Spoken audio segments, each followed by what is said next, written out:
Recently, a good point was brought up to me by somebody who I met at work, and he asked simply, would Anakin Skywalker still be nearly as strong if he was not the chosen one?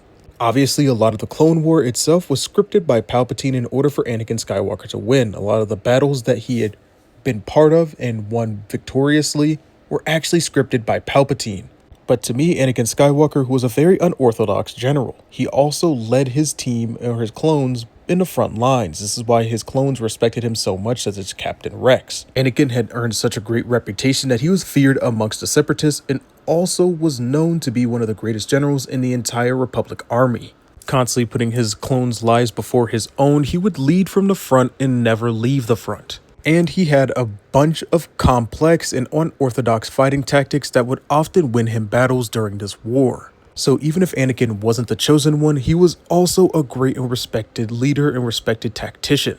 Even for as young as he was seen as one of the brightest in the entire Republic army. He also studied a lot into the saber combat Form 5. It's a very quick and offensive way of saber fighting, and he was very proficient at it. Even as a young Padawan inside of the Jedi Temple, he would often program the battle droid that they had to fight exactly like Maul.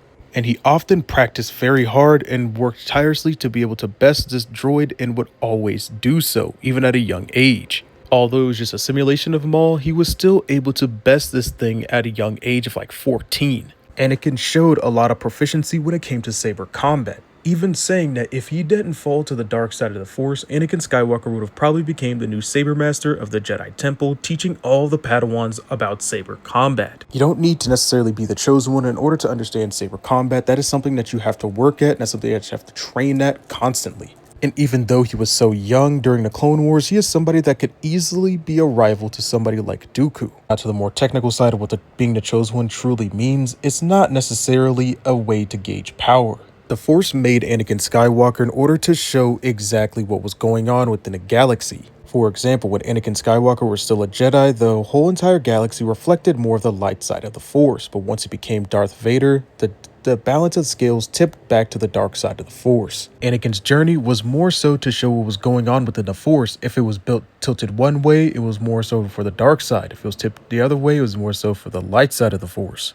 Anakin was called to bring balance. Ultimately, over anything else in the entire galaxy, the Force chose Anakin to be a direct reflection of it. So, in the end of the day, he was chosen to bring balance back. And that doesn't necessarily reflect just how powerful somebody is if they are the chosen one, and that's been proven time and time again. But during the time when Anakin Skywalker was alive and still well within the galaxy, he was never necessarily the strongest Force being that was living at the moment.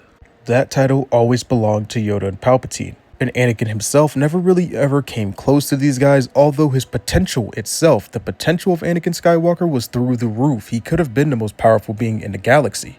And that in part was due to him being the chosen one, because he had the highest midichlorian count ever recorded.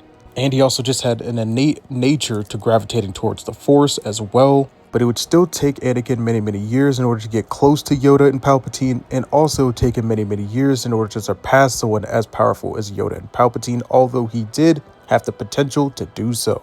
I personally believe that Anakin still would have been a very capable Jedi even if he wasn't the chosen one. To me, even if Anakin Skywalker wasn't the chosen one, he would eventually have a Mace Windu level impact on the entire Jedi Order. And I say this just due to the fact that Mace Windu also had a strong pull to the dark side of the Force, and that's how he created Vaapad.